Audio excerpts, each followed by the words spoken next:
Good morning, Douglas and Coffee County. I'm Charlie Davis, City Manager of Douglas. I'm along here with Steve Carver, who is the County EMA Director. We want to talk to you a few moments this morning concerning the Hurricane Idalia update. Ladies and gentlemen, this is an event that's not questionable if it's going to happen. Douglas and Coffee County will be impacted by the hurricane. The earliest expected winds will be tomorrow morning around 8 a.m. So we're looking between 8 a.m. and 8 p.m. 8 in that range. We're currently looking at 50 to 70 miles an hour on winds with a 6 to 8 inch rain event. Our biggest concerns for our community is going to be power outages. It's not if we're going to have power outages, it's how much power outages. Expected, the city power will probably come up first due to the urban terrain and the asphalt and concrete and less trees. Our our EMCs will have more power outage due to more trees and dirt roads. So just wanted to bring you up to date that we will be having an event tomorrow. We're asking y'all to take preparations today. City Hall will be closed tomorrow. Non-essential personnel will not be reporting work with city government. I believe the county will be making a call later on this afternoon what time their hours of operation will be tomorrow. School officials have already announced the school systems will be shut down tomorrow. One of the things when it comes with school being shut down is kids at home by themselves, so we're asking parents to make sure these kids have supervision at home. Again, City Hall and recreational offices will be closed tomorrow. Fire and public safety events, when we do hit 35 miles an hour wind, most of our public works and public utilities shut down until the winds come back down below 35. Obviously, if there's a life situation, EMS, fire services will respond, but it'll be limited into serious situations. Steve, at this time, and from the county's point of perspective, give us some directions and insight. As Charlie said, potential is there for 58 to 73 mile an hour wind forecast according to the National Weather Service. Our peak wind forecast is sustained 20 to 30 miles an hour with gusts to 45. The storm is actually tracking as of at this time just east of Waycross when it comes through our area sometime tomorrow afternoon, late tomorrow morning, tomorrow afternoon, and we'll be close enough, we're going to feel some significant impact. And like I say, our public services, public safety, public works, all get prepared, getting everything in order so that when the event does occur, we'll be prepared to respond.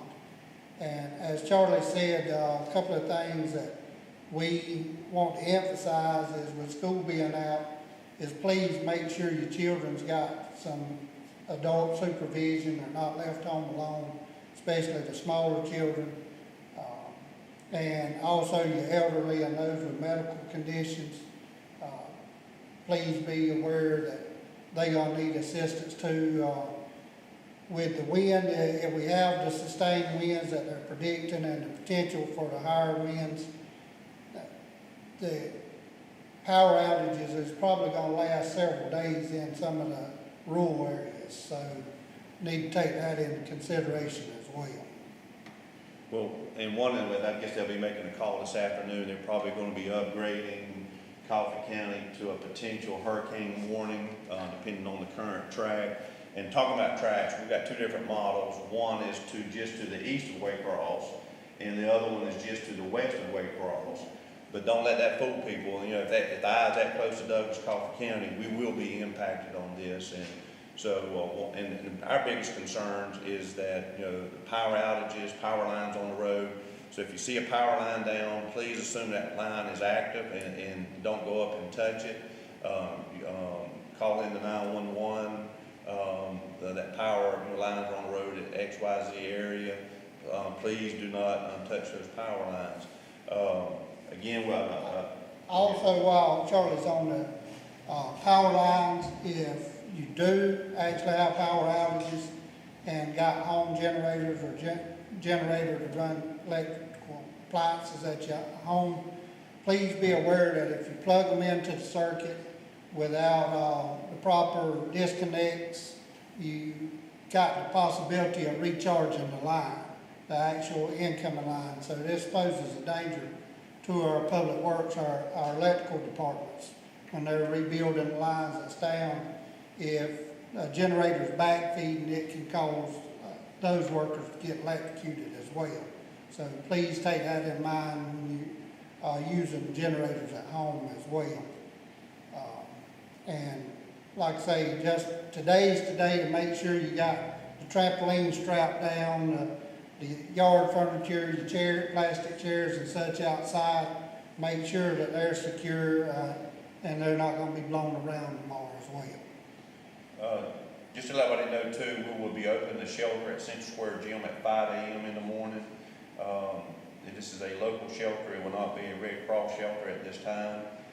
It is for those people that are susceptible to high winds.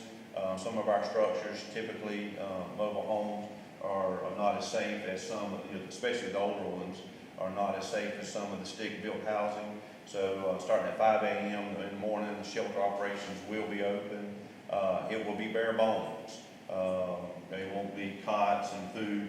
Now, if we get into a sustained operation where power is going to be out for several days, or if there is more damage than we're expecting, we will then move into a sustained operation.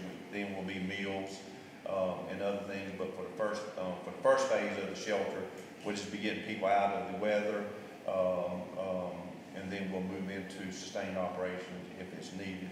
But again, the shelter will open up at 5 a.m. in the morning at 200 South Madison.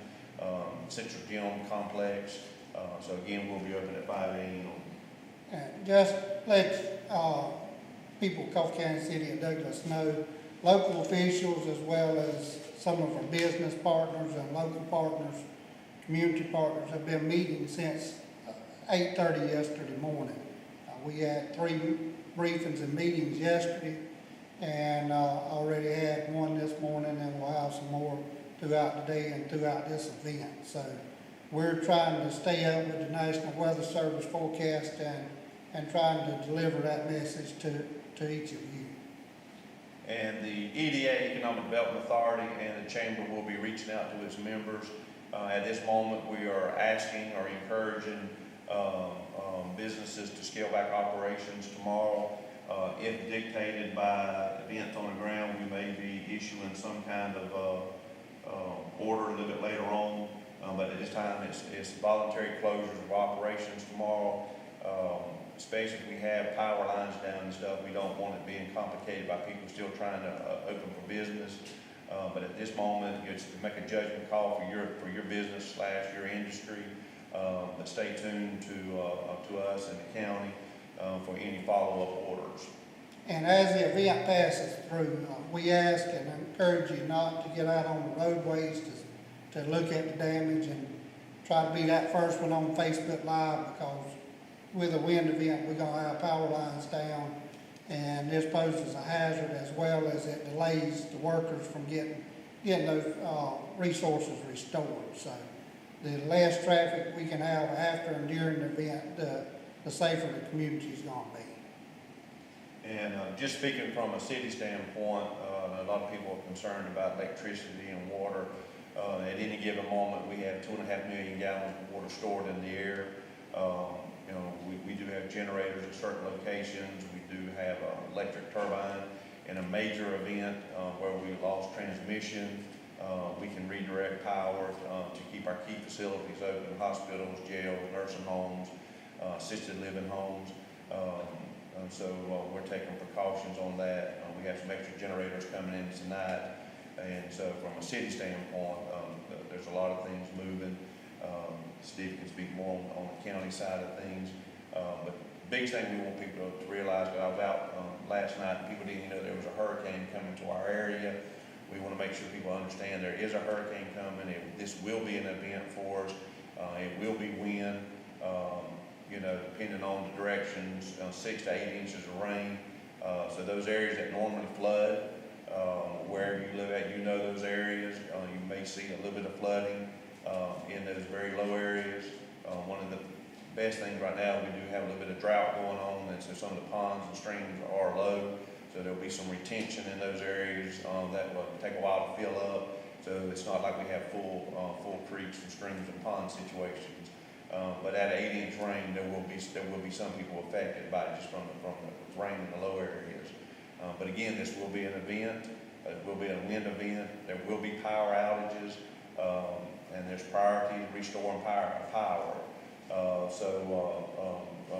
Us, and not speaking for the EMCs, but just in general, they stretch a lot of areas, and so they try to get the most key facilities on first, and then the majority, get more concentration of power back on, and then outlying areas will be brought on at different times. So bear with us as we go through this event. If it's on the current path, again, we will have a wind event and we will have power outages. Steve? From the county standpoint, the county's making preparations. Like I said, decision to be made about county non-essential services later this afternoon. After the next briefing, weather briefing, as far as the public works, road department and all, everything's up, ready to go. I actually met with some state DOT officials this morning. They've got equipment in place. They're not allowed to be out until the storms pass once the event begins.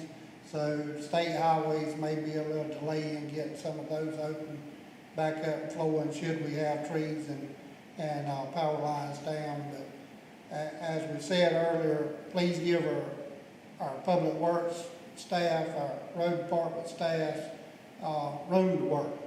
That's a big crucial thing, is not being out and about after the event or during the event, and being a part of the problem instead of part of the solution. And then one of the things most people don't think about, a lot of people use cell devices. If we have high winds and we lose a tower or lose power, your public safety, public works has priority on the phone line, so your call may be dropped if a number by the system recognizes it's a public safety number. Make sure you have batteries for your cordless phones at the house, because a lot of people still have landlines. They operate off the cordless phone, and when they go to get the cordless phone, it's not working. So make sure your landlines, especially cordless phones, are working.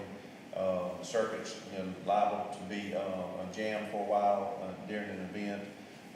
Speaking with some of the carriers this morning, they are pre-positioning the mobile units that come into areas to broadcast cellular service.